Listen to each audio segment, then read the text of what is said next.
In studio with us every Tuesday, bringing you Law Talk, Mohammed Altaf Rauf, the director of a Durban-based law firm. He's got a specialization in labor law, and we're going in that direction today, specifically with regard to the employee and illness, sick leave. In a nutshell, every employee comes to work on a regular basis. Unfortunately, people do sometimes get sick. And this means they need to stay away from work on sick leave. So the big question is, how does sick leave work? Altaf, assalamu alaikum. Welcome. Assalamu alaikum to our listeners. And how are you doing this morning? Alhamdulillah, all good. How are you doing? I'm good. I'm not going to complain. Altaf has in the past, boys and girls, sent a message through on a Monday. Nish, not feeling so well. Need to take a day off. Sick leave. Sick leave. So, how does sick leave work? Okay. So, first thing you need to remember is, as an employee, sick leave is an entitlement. It is entitled. It's an entitlement. There you go. It's in terms of the basic conditions of Employment Act. Now, remember, if you listen to this segments often, I always say you have the basic conditions of Employment Act. Yes.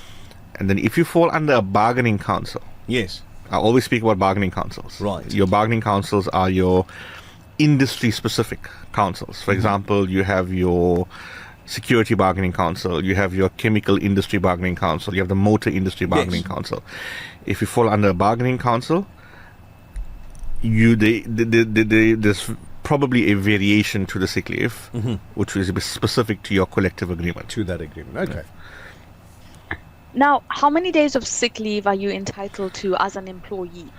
Now, this is one of the answers that I both love and hate giving. It depends. But we need it.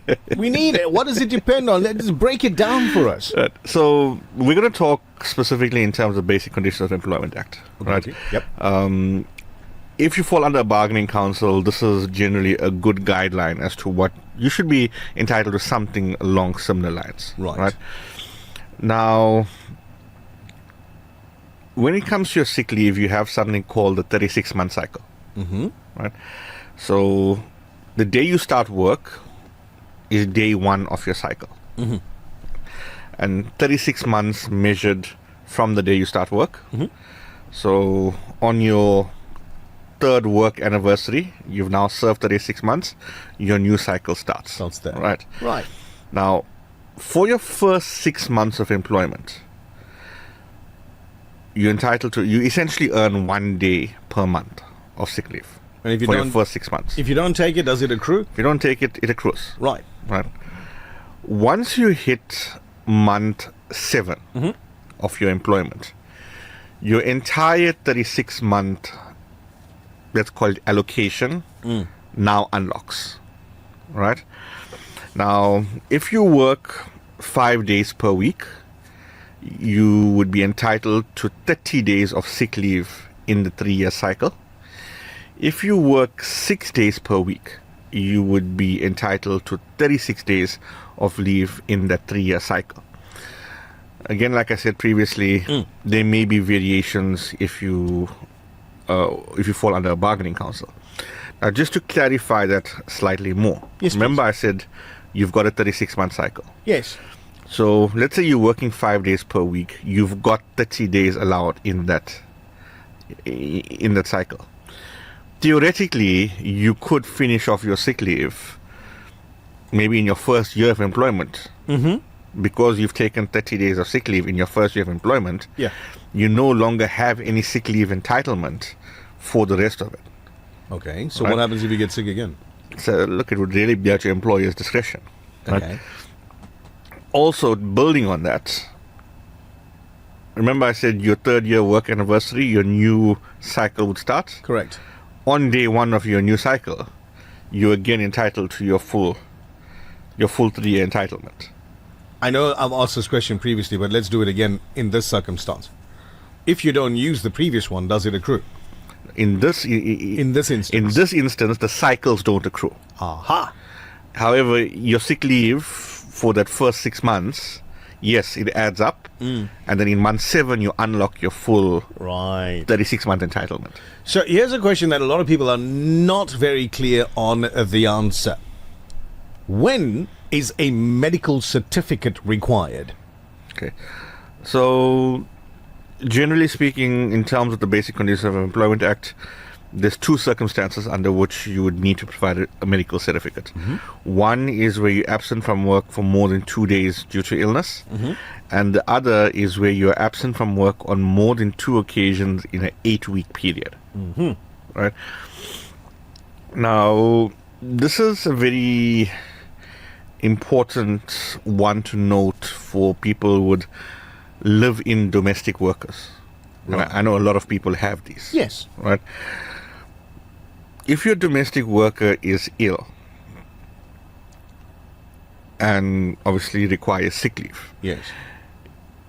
they only need to give you a sick note if you provide reasonable assistance to the employee to obtain medical attention. So let's put that in a way that people would understand. Yes, please.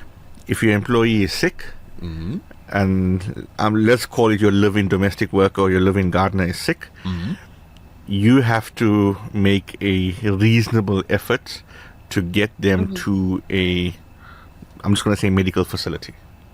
Whether it's a GP, whether it's a hospital, whatever Clinic, it is, whatever, yeah. you've got to provide some reasonable assistance to them to go and obtain the medical assistance. Only if you provide the reasonable assistance are they required to provide a sick note. So if you don't assist them, they happened don't need to give you a sick note? But I mean, they're on your premises, you can see that they're ill. Yeah. Yes. Right, correct. Okay, cool. Nesmira, go for it. So, if you don't present the sick note, then what's the situation? Generally speaking, no work, no pay. I mean, you haven't worked, you don't get paid. But really, it's at the employer's discretion. What happens if an employee is off sick for an extended period of time? Now, the question over here is, how does one define an extended period? Right? I mean, let's bear in mind, we've got your 36-month cycle. Right? In your 36-month cycle, you're entitled to 30 days of sick leave. So does that 30 days constitute a extended period? You know, it's arguable, right?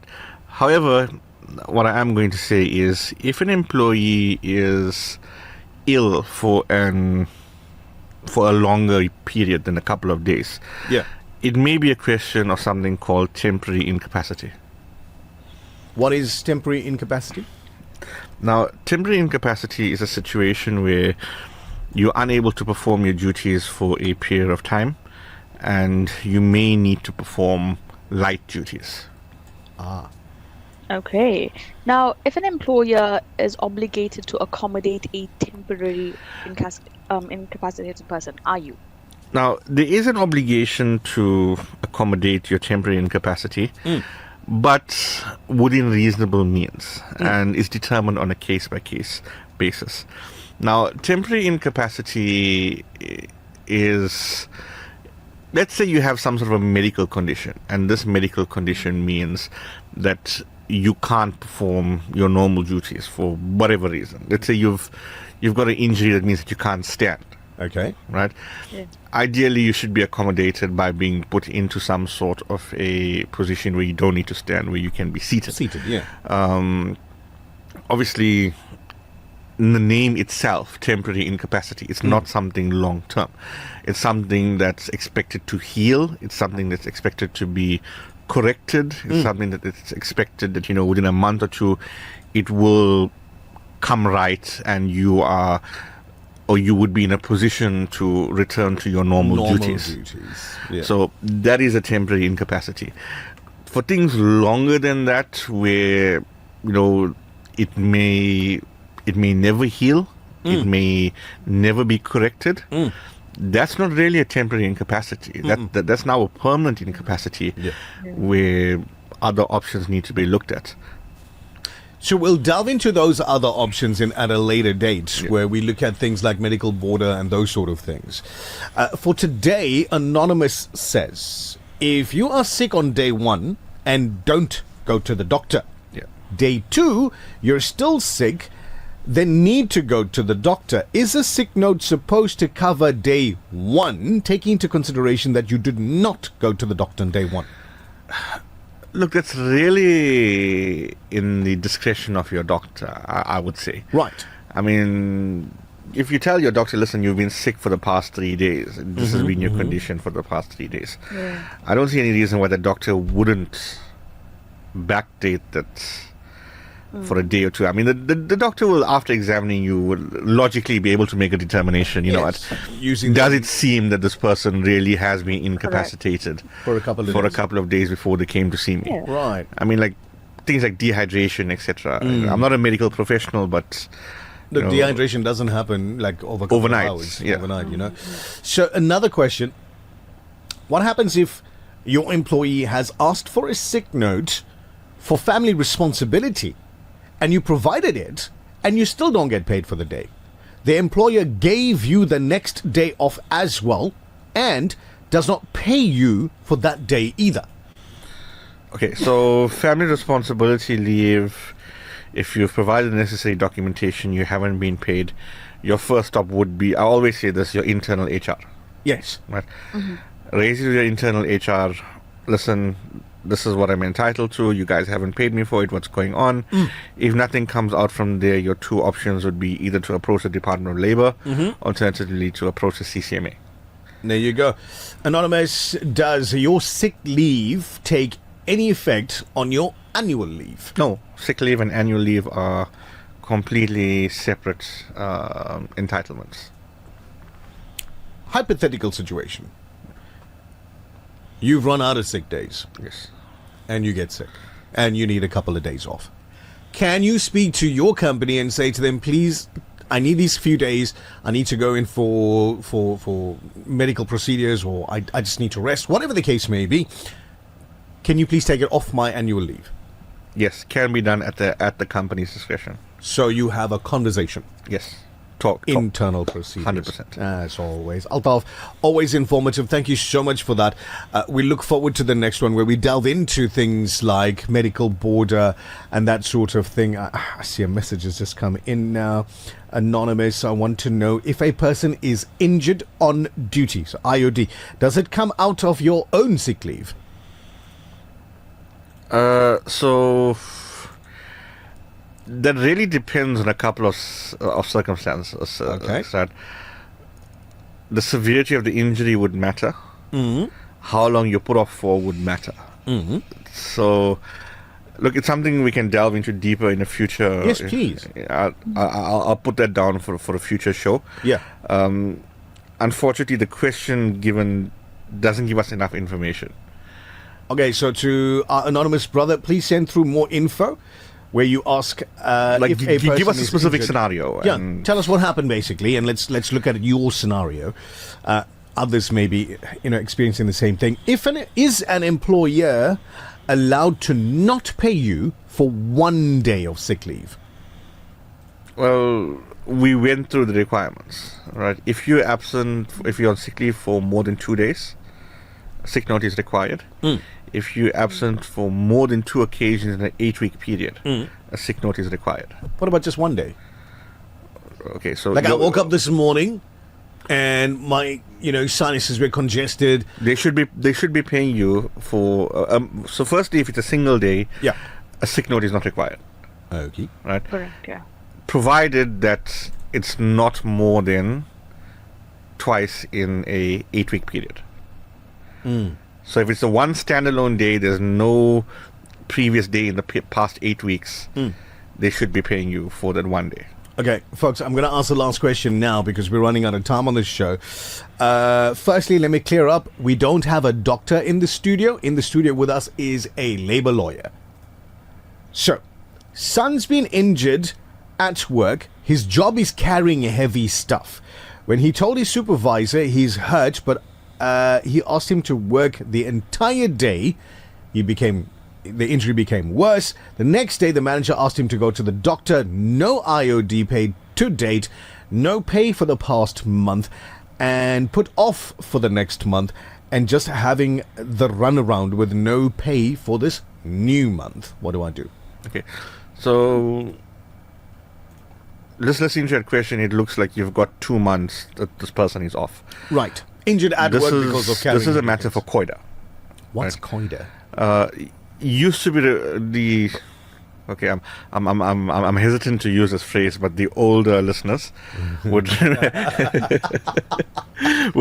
would recall the phrase workman's compensation. Yes.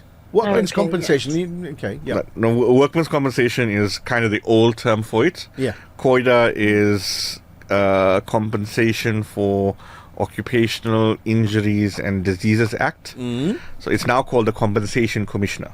Right. Used to be Workmen's Compensation. It's now the Compensation Commissioner. Commissioner.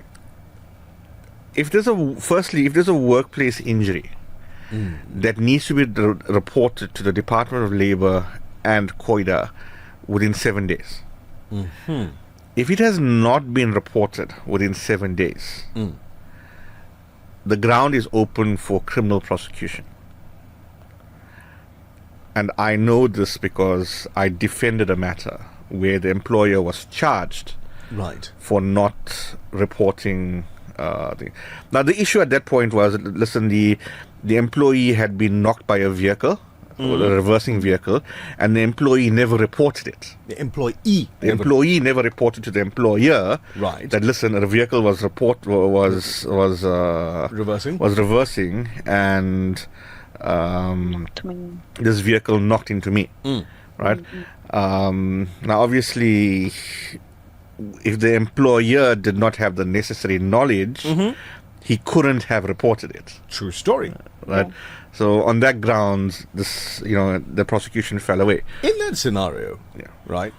I know I said last question, but just in that scenario, let's assume this person's working in a complex. Yeah. It's a staff member working on this complex, visitor to the complex, reversed, knocked into this person, caused some injuries. Who's liable for the costs? The employer or the person that did the reversing? That's why you're paying COIDA. Right. As long as the injury occurred in the course of duty, COIDA will cover it. Aha. Now, this particular circumstance, if you're not getting paid, get hold of the company. Listen, I need proof that this was reported to COIDA. Yeah. If you don't give me proof that it was reported to COIDA, I'm contacting the Department of Labor myself. And if necessary, you contact the Department of Labor and you try and find out, was this ever reported? I need to do my claim. There you go. What's the email address if anybody wants to get in touch with you? Email address is altAAF@RAOOFLAW.co.za.